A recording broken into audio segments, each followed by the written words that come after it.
भावमय सतगुरुवर वंदन, करूं आदर सत्कार नमन, सदा कल्याण मंगलम आप। दिव्य गुरु चैत्यवहरताता, करूं परियोपासन चित लाय।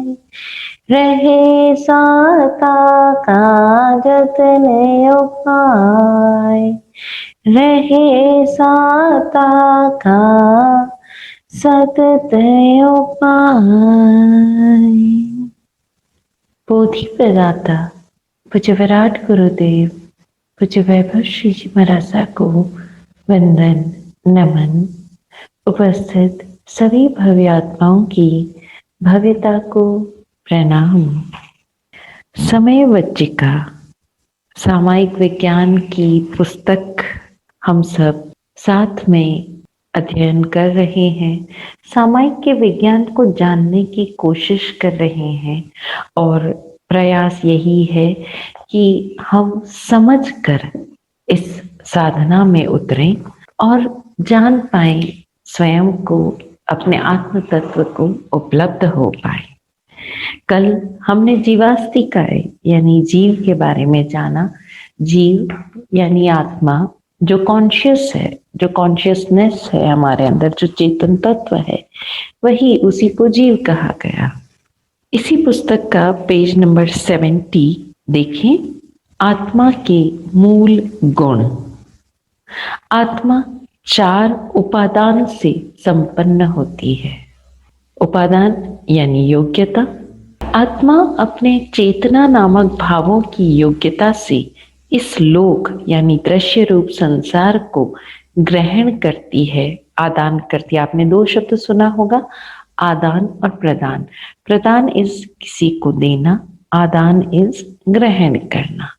तो आत्मा अपने चेतना नामक भावों की योग्यता से, आत्मा का योग्यता क्या है कि उसके अंदर चेतन तत्व है। कौन सा चेतन तत्व? भाव। उस योग्यता से इस पूरे संसार को ग्रहण करती है। अगर आपके भीतर ग्रहण करने की योग्यता ही नहीं है, और वो ग्रहण करने की योग्यता क्या है? क्यों हम कहते हैं कि आत्मा में ग्रहण करने की योग्यता है? क्योंकि आत्मा ही तो है जो जान रहा है कि ये सारी चीजें, इसका मैं ज्ञान ले रहा हूं। इसको जानने वाला कौन है? वो आत्मा है। उसे उपादान कहते हैं। उपादान किसको कह रहे हैं? ये जो योग्यता है ना जानने की, उसे उपादान कह रहे हैं। वो उसका पोटेंशियल है ना आत्मा का। यही आत्मा की अनंत शक्ति है। आत्मा की अनंत शक्ति क्या है? उसकी जानने की क्षमता, उसका उपादान। और यही आत्मा के 4 मूल गुण हैं। अब वो जो जानने की जो योग्यता है, उसे अलग अलग रूपों में यहाँ व्यक्त किया गया है। 4 बेसिक क्वालिटीज आत्मा की बताई गई है। पहली है ज्ञान, वर्तन योग्यता। वर्तन यानी कंटिन्यूस, चल रहा है, वरत रहे हैं हम, उपयोग में आ रहा है। सृष्टि में हो रहे निरंतर जनन को, निरंतर कुछ न कुछ नया घटित हो रहा है ना। सृष्टि में हो रहे निरंतर जनन को, परिवर्तन को। जब कुछ नया घटित होगा तो ऑब्वियसली वो चेंज ही हो रहा है, इट इज चेंजिंग फॉर्म्स। परिवर्तन को या तो संपूर्ण एब्सोल्यूट अथवा खंड खंड, टुकड़ा टुकड़ा जानना व समझना ज्ञान योग्यता है। और ऐसा कौन करता है? आत्मा। आत्मा का ज्ञान गुण है। दर्शन यानी वेदन योग्यता। वेदन यानी महसूस। आप कहते हो ना वेदना हुई। अब ये वेदना को हमने एक्चुअली कहते हैं ना एक रिजिड और मीनिंग में ले लिया, यानी वेदना यानी हमेशा तकलीफ होना। तकलीफ होना नहीं, वो महसूस होना, वो वेदना है। किसी भी चीज की महसूसी जो है उसको वेदन कहा गया। सृष्टि में हो रही समस्त विविध विचित्रता को यथा तथ्य, एज इट इज, फैक्चुअल अथवा विकृत, रॉन्ग बिलीफ, मिथ्या अथवा तथ्यगत रूप से। भाई या तो आप रॉन्ग बिलीफ रूप में भोग रहे हो, या आप फैक्चुअल रूप में भोग रहे हो, चाहे किसी भी रूप में भोग रहे हो, उसे महसूस करना आत्मा का दर्शन गुण है। देखना वो दर्शन गुण है। फिर ये वीर्य, कल्प योग्यता, potential, this is the most important quality. संपूर्ण लोक के भूत भविष्य वर्तमान को भावित करने वाली आत्मा की कल्प योग्यता अर्थात भाव करने की क्षमता आत्मा का वीर्य गुण है। यह आत्मा का पोटेंशियल है कि वो भाव कर सकता है। सृष्टि समस्त आत्माओं के भाव फल के सिवाय कुछ है ही नहीं। जिन्होंने अच्छा भावो अच्छा पावो पुस्तक हमारे साथ की है, वो इस चीज को बहुत इजीली समझ जाएंगे, क्योंकि उसमें हमने इस चीज को बहुत डेप्थ में किया था कि ये जो संपूर्ण सृष्टि है, ये जो संसार है, ये जो दुनिया हम जो देख रहे हैं, वो क्या है? हमारे भाव फल के सिवाय कुछ नहीं है। प्रमाद में हो रहा हर विभंग भाव विभाव कहलाता है। जब हम अपने स्वभाव में नहीं हैं और कुछ भी भाव हो रहा है प्रमाद रूप से, तो उसे क्या कहा जाता है? विभाव। यह विधाता है, ये विभाव ही तो संसार में सारी चीजें क्रिएट कर रहा है। ये विभाव ही तो है जो पूरी हमारी जो सृष्टि है उसमें ये हमारे लिए संसार बना रहा है। हम जो कहते हैं ना कर्म बंधन, वो कर्म बंधन और क्या है? यही हमारे विभाव ही तो है। प्रतिपल संसार का सृजन करता है ये विभाव, यही विधाता है। कोई वहां बैठा भगवान हमारी किस्मत नहीं लिख रहा है, ये हमारे भाव हैं जो विधाता है। भावों में प्रकृति के साथ मूर्छा का अभाव शुद्ध ताकतवर भाव है, स्वभाव कहलाता है। वहां मूर्छा नहीं है, वहां जीवात्मा प्रतिपल सजग है, अटेंटिव है। तो आप उसे क्या कह रहे हो? स्वभाव। हर बंधन को तोड़कर निज आत्मा को मुक्त कर देता है, उसे ही परम आत्मा कहते हैं। जीवात्मा कौन? जो मूर्छा में भाव कर रहा है, और जब मूर्छा में भाव कर रहा है तो विभाव हो रहे हैं, विभाव हो रहे हैं तो वही संसार का सृजन कर रहा है। लेकिन वही भाव अगर बिना मूर्छा के हो रहे हैं, यानी व्यक्ति अटेंटिव है, अवेयर है, और वो स्वभाव है, तो आप उसे क्या कहोगे? परमात्मा। वहां कोई विभाव का सृजन नहीं हो रहा है। ये सारी सृष्टि का नाथ है। हमें जानना चाहिए कि हम जिसे बंधन कह रहे हैं वो और कुछ नहीं, उस जीव के ही पूर्व के भाव है। जिसे हम कर्म बंधन कह रहे हैं वो क्या है? वो जीव द्वारा मूर्छा में प्रमाद में किए गए भाव है। भाव वीर्य है, यही तो आपका पोटेंशियल है। इसी में तो ताकत है कि ये आपके लिए संसार का सृजन कर रहा है। ये सृष्टि में पुद्गल पदार्थ रूप में कल्पित, चित्रित व गतिशील होते हैं। यही भाव है जो पुद्गल रूप में आपके इस पूरे स्पेस में आकार लेते हैं, मूवमेंट करते हैं, सृजन करते हैं। जो कुछ है वो क्या कर रहे हैं? ये भाव ही कर रहे हैं। बाद में जीव जब उन्हें वापस स्पर्श करता है तो उसे जानना शुरू करता है। यही ज्ञान गुण है। वही जान किसको रहा है? आत्मा अपने ही कर्मों को, अपने ही बंधनों को, उसे ही वेदन कर रहा है, उसे ही भोग रहा है। वही दर्शन है, उसे महसूस करना शुरू करता है। यही दर्शन गुण है। उसके साथ कल्प क्रिया करता है, उसके साथ योजनाएं बनाता है, अपेक्षाएं गढ़ता है। ये वीर्य गुण है। जैसे कोई स्त्री पहले किसी बच्चे को जने, फिर जी भरकर उसे देखे, जाने, समझे, वह क्रियाएं करे, फिर उसमें मोह या द्रोह से ग्रसित होवे। जीव जब उसमें सुख दुख मनाता है वो आनंद गुण है। सांसारिक जीव ज्ञान, अज्ञान, वेदन, अवेदन, करण, अकरण व सुख दुख में उलझा रहता है। और सिर्फ परमात्मा क्या करते हैं? मात्र केवल स्वभाव में अलमस्त रहते हैं। वो अपनी तरफ से कुछ नहीं करते। इसे आनंद कहा है। आनंद उपलब्ध जीव, अरहंत या सिद्ध लोक के ईशान केंद्र में स्थित होकर संपूर्ण सृष्टि के पुद्गल यानी शक्ति नर्तन का नाथ बन जाता है, जबकि स्वयं अकर्ता रहता है। सिद्ध जो है वो स्वयं, जो आनंद को उपलब्ध हो चुके हैं अनंत और सिद्ध, वो क्या कर रहे हैं? स्वयं कुछ नहीं कर रहे हैं, स्वयं अकर्ता है, कुछ कर ही नहीं रहे हैं। इसे राजा व सेना के दृष्टांत से समझा जा सकता है। जिस प्रकार राजा मात्र आदेश देता है वह सेना उस आदेश को पालन करती है, ठीक इसी प्रकार आत्मा मात्र भाव प्रसारण रूप आदेश देता है और पुद्गल पदार्थ उसे फॉलो करता है। आनंद निर्विकल्प योग्यता है। निर्विकल्प यानी जहां कोई कल्प नहीं, जहां कोई कल्प यानी किसी भी प्रकार की कल्प, आप शब्द ही काम लेते हो ना, कल्पना यानी भावों का अपनी तरफ से कुछ बनाव करना, कुछ श्रृंगार करना, उसको चित्रित करना, ये कल्प करना हो गया।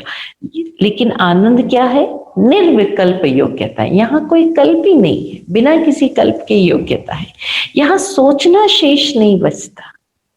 आप सोचकर निर्विकल्प नहीं हो पाओगे, वो तो आप प्रैक्टिस से दर्शन गुण, ज्ञान गुण पूरा उपयोग में जैसे जैसे आता जाएगा वैसे वैसे निर्विकल्प अवस्था आती जाएगी।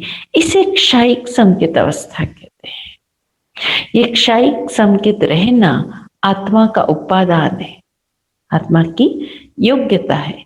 जब तक पक्ष विपक्ष है तब तक राग द्वेष है, सुख दुख है, बाधा है, जबकि सम्मतम यानी संकित होने की योग्यता अव्याबाद, बिना किसी बाधा के भव्यता है, शिवत्व है, आनंद है। प्रेम गुण अथवा कषाय में यही योग्यता आपकी काम करती है। तो ये आत्मा के 4 गुण हमने जानी, ज्ञान, दर्शन, वीर्य और आनंद। अब जीव के बाद जो अंतिम द्रव्य हमें जिसकी जानकारी लेनी है और जिसे हमें जानने का प्रयास करना है, वो है पुद्गलास्तिकाय। पुद्गल शब्द का अर्थ है जो प्रतिपल बनता व बिगड़ता है। यह वह अजीव द्रव्य है जो वर्ण, गंध, रस युक्त है। ये वो अजीव द्रव्य है जो वर्ण, गंध, रस युक्त है। इसमें सारे सेंसेस हैं, इसमें स्मेल भी है, इसमें टेस्ट भी है, इसमें साउंड भी है, ये सब कुछ है, ठीक है। और ये क्या हो रहा है? प्रतिपल बन भी रहा है, प्रतिपल बिगड़ भी रहा है। मतलब it is every moment, it is being created and it is being destroyed. आप इसको इस तरह से भी कह सकते हो कि every moment it is changing it's forms. ये ना पहले जैसा है, न जैसा बाद में होने वाला है वैसा अभी नहीं, ये एवरी मोमेंट ये फॉर्म्स बदल रहा है। तो ये पहले जैसा रहा ही नहीं। अब जरा इसे एक चीज से समझो कि जब प्रतिपल सब कुछ बदल ही रहा है, स्वयं में बदल रहा है, तो आप क्यों अपने भावों को, क्यों अपने इमोशंस को, क्यों अपनी फीलिंग्स को, क्यों अपनी सोच को एज इट इज बना के पकड़ के बैठे हो? हम कभी समय के साथ गतिशील होते ही नहीं है। और ध्यान देना, पहला और दूसरा द्रव्य, जब हम रुक गए, स्टैग्नेंट हो गए, स्थिर हो गए, तो हम अधर्ममय हो गए। जब तक हम गतिशील है, हम धर्ममय हैं। हम कई बार देखते हैं, जैसे हम देखते हैं ना महिलाओं को, पुरुषों को। अभी जैसे कुछ पुरुष हैं जो आज सपोज आप सोचिए 60 अबव होंगे, वो अपने जमाने में एक पर्टिकुलर तरह का हेयर स्टाइल बनाते थे, वो देवानंद स्टाइल, वो बाल को यूं ऊपर लेके ऐसे। वो आज 40 साल हो गए, they are moving with the same hair style. बीच में एक पफ फीमेल्स में चला था, पफ बनाने का, शायद होगा ये कोई 20 साल पहले की बात होगी या 10-12, वो जितने भी साल पहले की बात है। I can still see some females, some ladies जिन्होंने उस समय पफ बनाना शुरू किया था। हो सकता है उस पफ बनाने में कोई कॉम्प्लीमेंट मिला उनको, वो आज भी पफ ही बना रही है। एक पर्टिकुलर तरीके से वो जैसे अपनी साड़ी पिनअप करती है, 20 साल 25 साल बाद भी they are in the same manner, वो उसी तरह से चल रहे हैं। आप देखो, आप जरा स्टैग्नेंट हो कि नहीं। आज कई लोगों को मैं देखती हूँ कि हम इतने साल से आयम्बिल कर रहे हैं, इतने साल से एक आसन कर रहे हैं, इतने साल से हम भोजन कर रहे हैं, वो जिस पैटर्न में खा रहे थे, जिस पैटर्न में जो तपस्या कर रहे थे, आज भी उसी पैटर्न में उसी तरीके से तपस्या कर रहे हैं, उसी तरीके से वही तरीका है उनका, वही सारी सोच है, same same same, they haven't changed. अच्छा, जरा सा 19-20 होता है तो उनके अंदर कुछ होने लग जाता है, वो कहेंगे कि नहीं आज अभी कुछ गड़बड़ हो गई। क्यों? क्योंकि हम तो 20 साल से ऐसे ही करते आ रहे, सेम टू सेम तरीके से। अब उन्हें समझ ही नहीं आ रहा है कि आप इतने रिजिड हो चुके हो, आप इतने रुक चुके हो, आप जरा भी मूवमेंट ही नहीं कर रहे हो, गतिशील ही नहीं हो, कोई गति ही नहीं बची आपके भावों में, आपकी सोच में, आपके व्यवहार में, कहीं कोई गति नहीं बची। Same old cycle we are repeating and repeating. और फिर आप कह रहे हो हम धर्म कर रहे हैं, बड़ी ट्रेजेडी है। जबकि धर्म कह रहा है प्रतिपल बदलेगा, पुद्गल प्रतिपल बदलेगा, ये उसका स्वभाव है। लेकिन आप हो कि बदल ही नहीं रहे हैं। तो देखना, आप धर्ममय हो या अधर्ममय हो, यही एकमात्र द्रव्य है जो कि रूपी है। 6 द्रव्यों में ये एकमात्र द्रव्य है जो रूपी है, जिसका कोई फॉर्म है, जिसका कोई स्ट्रक्चर है, जिसका कोई आकार है। और ये जितना भी दृश्यमान जगत है, आपको जो कुछ दिखाई दे रहा है, वो सब पुद्गल द्रव्य रूप है। आप जो देख रहे हो, anything whatever you can see, whatever you can hear, whatever you can smell, whatever you can touch, all is पुद्गल मैटर। आध्यात्मिक पहेली है कि जो देखता है वो दिखता नहीं, और जो दिखता है वो देखता नहीं। पुद्गल जीवात्मा को नहीं देख सकता, लेकिन जीवात्मा है जो खुद नहीं दिखाई देती, लेकिन वो सबको देखने वाली है। और जो ये सब कुछ दिख रहा है ना, ये उस देखने वाले को नहीं देख सकता। बड़े मजे की बात है। जीव द्रव्य उपयोग गुण से देखता है, वो उसका पोटेंशियल है, वो उसकी योग्यता है, लेकिन स्वयं अरूपी, उसका कोई स्ट्रक्चर नहीं है, उसका कोई फॉर्म नहीं है, तो स्वयं अरूपी होने के कारण दिखता नहीं। और पुद्गल द्रव्य रूपी होने के कारण दिखता है। पुद्गल जो द्रव्य है वो रूपी है, उसका अपना एक फॉर्म है, उसके कारण वो दिखता है, लेकिन चेतन नहीं होने के कारण दिखता नहीं। पुद्गल अचेतन है, जड़ है, उसमें कोई कॉन्शियसनेस नहीं है, इसलिए वो किसी को देख सकता नहीं। पुद्गलास्तिका द्रव्य की अपेक्षा से अनंत द्रव्य, क्षेत्र की अपेक्षा से लोक प्रमाण, ये केवल लोक में मिलेगा आपको, पुद्गल अलोक में नहीं। काल की अपेक्षा से आदि अंत रहित, because it is keeps on changing it's forms, but it has always existed, इसलिए इसको कहा गया आदि अंत रहित। इसका कोई स्टार्टिंग नहीं, इसकी कोई एंड नहीं है। एवं भाव से कैसा है? रूपी भी है, अजीव भी है, जीवन नहीं है उसमें, कॉन्शियसनेस नहीं है, शाश्वत लोकव्यापी, शुरू से था, है और रहेगा, लेकिन कैसे रहेगा? लोकव्यापी। और संख्यात, असंख्यात व अनंत प्रदेशी है। उसके न्यूमरेबल भी डिविजन्स हो सकते हैं, इनन्यूमरेबल भी हो सकते हैं, और इनफाइनाइट भी हो सकते हैं। इस द्रव्य का विशेष गुण सड़न गलन विध्वंस है। इट गेट्स डिस्ट्रॉयड, है ना। जैसे एक कहावत है कि जो सीड्स हैं, है ना, वो हर हालत में चेंज होंगे, because change is the only constant. And बीज के माध्यम से आपको एक बहुत बड़ी शिक्षा मिलती है, change, otherwise the change is going to change. वो बीज जो परिवर्तन करने के लिए खुद को तैयार नहीं कर पाता, अपना खोल नहीं तोड़ पाता, अपने खोल को छोड़ नहीं पाता, क्या वो बीज वृक्ष बन पाएगा?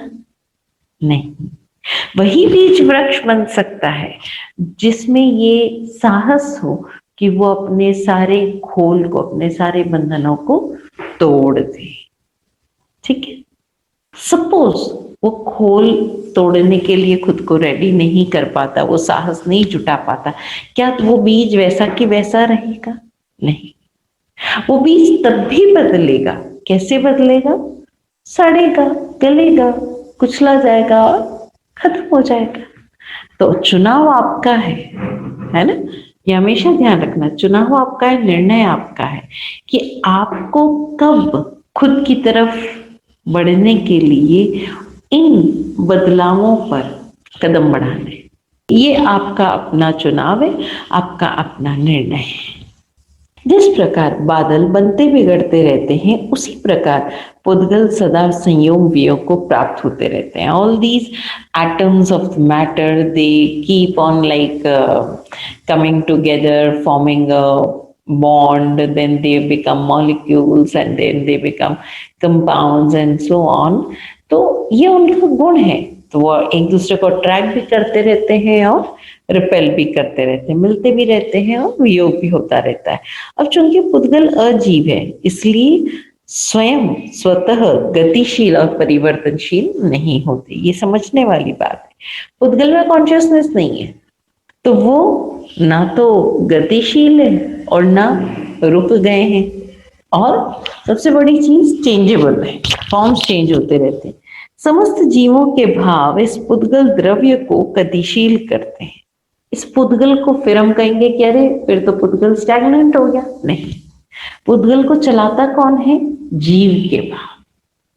वो ये जो इसका सारा कंट्रोल कहो, रिमोट कंट्रोल कहो, आप आज्ञा, इंस्ट्रक्शन, अथॉरिटी कहो, जो कुछ भी कहो, पुद्गल को पूरी तरह से चलाने वाला जो द्रव्य है, गतिशील करने वाला वो द्रव्य है, वो है जीवात्मा के भाव। जीवात्मा के भावों से ही ये कंट्रोल होता है। हर जीव प्रतिक्षण भाव कर रहा है, उसके भावों की गति जब बहिर्मुखी बाहर की तरफ होती है, तब वह पुद्गल को भी प्रभावित करती है, इफेक्ट करती है, और इस प्रकार विभाव दशा सदा पुद्गल युक्त ही होती है। जो विभाव दशा है वो सदा पुद्गल को प्रभावित करती है और पुद्गल युक्त ही होती है। और इसी कारण से प्रभु महावीर ने आत्मा को पुद्गल नाम भी दिया। वैभाविक आत्मा यानी विभाव वाली आत्मा सदा कर्मों से घिरी रहती है, अतः यह पुद्गल नामक विभाव युक्त चेतना, पुद्गल जो नाम है वो किसका है? विभाव युक्त चेतना का नाम पुद्गल है। और ये जो पुद्गल विज्ञान है ये 4 भेद वाला है, इसके 4 भेद है पुद्गल के: स्कंद, देश, प्रदेश और परमाणु पुद्गल। पुद्गल का अपना, ये इसके डिफरेंट डिफरेंट डिविजन्स बताए गए हैं। पुद्गल का अपना स्वतंत्र अस्तित्व तो जरूर है, उसका अपना इंडिपेंडेंट एग्जिस्टेंस है, लेकिन इसकी अपनी कोई स्वतंत्र सत्ता नहीं है, अथॉरिटी नहीं है। सत्ता तो केवल आत्मा की है, जो सृष्टि की नियामक है, कंट्रोलर है। क्या आप सृष्टि के नियामक नहीं है? क्यों नहीं हो? उपादान तो आप में भी है, योग्यता तो आप में भी है, आपका अपना उतना ही पुरुषत्व है जितना राम, कृष्ण, महावीर या परमेश्वर का है। फिर आप निर्बल व मजबूर क्यों? क्योंकि आप पुद्गल में आसक्त हो गए हो। आपकी कहीं ना कहीं सोच है कि मुझे इतना खाना खाना है, मुझे इस तरह का खाना खाना है, मुझे ये कपड़े पहनने हैं, मुझे वो करना है। ये सब किसकी सोच है? आपकी अपनी सोच है। क्यों ऐसी सोच ही होगी? क्योंकि अब आपका पुद्गल में आसक्ति हो गई, आपके पुद्गल में कनेक्शन हुआ, वो तो ठीक है, लेकिन उस कनेक्शन में कहीं ना कहीं पोजीशन आ गया, अटैचमेंट आ गया। जानिए कि आपकी आसक्ति ही आपकी निर्बलता है। ये जो आपका अटैचमेंट है ना, यही आपका सबसे लूज पॉइंट है, लूज कनेक्शन है। शैव दर्शन में आत्मा को शिव व पुद्गल को शक्ति कहा गया है, मगर संचालक कौन है? संचालक हमेशा यानी ड्राइवर हमेशा कौन होगा? शिव ही है। या हमारी स्थिति उस गृहस्थ पुरुष जैसी तो नहीं है जो महाबली होते हुए भी स्त्री के माया जाल की भ्रमणा में फंस कर बेकार हो चुका है। हमारी भी तो ऐसी स्थिति है, वो तो बेचारा एक औरत में फंसा है या एक लड़की में फंसा है। हम तो न जाने अपने आत्मा के किन किन किन किन पुद्गलों से अटके हुए हैं। आत्मा ने अपने ही विभाव के कारण अपनी गति बिगाड़ी हुई है, जबकि आत्मा को आत्मा द्वारा आत्मा में ही गति करनी चाहिए, मगर वह पुद्गल यानी भौतिक संसार में भाव प्रसारित करता है। और इस प्रकार सर्वशक्तिमान आत्मा यानी अल्लाह पुद्गल रूपी कपड़ों व श्रृंगार में ढका हुआ होने के कारण अपनी शक्तियों को विस्मृत कर चुका है, भूल चुका है। अगर वह अपरिग्रह भाव से इन पौद्गलिक बंधनों से मुक्त हो जाए, जो इन पुद्गलों से जो अटैचमेंट बन जाता है, हमारा जो कनेक्शन बन जाता है, अगर हम उससे मुक्त हो जाएं तो पारदर्शी, स्पष्टदर्शी, क्लियर, ट्रांसपेरेंट और सर्वशक्तिमान होने की अपनी योग्यता को आप हो जाएगा। कौन? वो जीवात्मा जो इन सबसे मुक्त हो जाए। तो बंधनों से मुक्त होने की दशा ही मोक्ष व निर्माण है। बंधनों से मुक्त होने की दशा ही मोक्ष व निर्वाण है। तब आत्मा में संपूर्ण संसार स्वतः भासित होगा और उसे करने के लिए व जानने के लिए कुछ न बचेगा। जब ऐसी दशा हो जाएगी तो क्या होगा? इस पूरे संसार में आत्मा स्वयं भासित होगा ही, आपको कुछ करने की जरूरत नहीं और उसे करने के लिए, जानने के लिए कुछ नहीं बचेगा। फिर क्या होगा? वो आत्मा परम आत्मा बन जाएगा। और यही हम सबकी दौड़ है, यही हम सबकी साधना है कि हम अपने इस परमात्मा पद को उपलब्ध हो पाए। और जितना जितना हम अपने इस परमात्मा पद को उपलब्ध हो पाए, एक दिन ऐसा जरूर हमारे जीवन में वो क्षण आएगा कि हम संपूर्ण रूप से उस परम आत्मा को उपलब्ध हो जाए। और आप देखिए, हमारा ये जो मनुष्य जीवन हमें मिला है, इसका मेन एम क्या है, ये लक्ष्य क्या है? क्यों हम इतना भटक कर ये योनि चाहते थे? क्योंकि हम जानते हैं कि जो निर्वाण है, निर्वाण, वान जैसा आप कहते हैं ना, धनवान, धन को धारण करने वाला। तो जिस दिन हम कुछ भी धारण करने से मुक्त हो जाएंगे, ये शरीर, ये सोच, ये मन, ये वाणी, ये रूप, रस, गंध, जिस दिन हम इन सारे वान से मुक्त हो जाएंगे, उस दिन हम निर्वाण, बिना किसी वान के उसको उपलब्ध हो जाएंगे। और ये पूरा की पूरा जो साधना प्रक्रिया है वो हमें समय बच्चे का पुस्तक से जान रहे हैं। गुरुदेव की कृपा से हम सब अपने इष्ट को उपलब्ध हो, इस मनुष्य, दुर्लभ मनुष्य जीवन का जो हमारा परम इष्ट है, उस परम इष्ट को हम जाने और उसे उपलब्ध हो। यही सद्भावना। जय हो, जय हो, जय हो। सबका कल्याण हो। प्रश्न: प्राणिक ऊर्जा और उपयोगिता को एक ही मान सकते हैं? नहीं। प्राणिक ऊर्जा एक एनर्जी फॉर्म है, वो भी पुद्गल ही है। और उपादान हम कह रहे हैं जो हमारे आत्मा की योग्यता है। आज क्लियर हो गया होगा आपको, उसी उपादान कहा गया है। जय हो।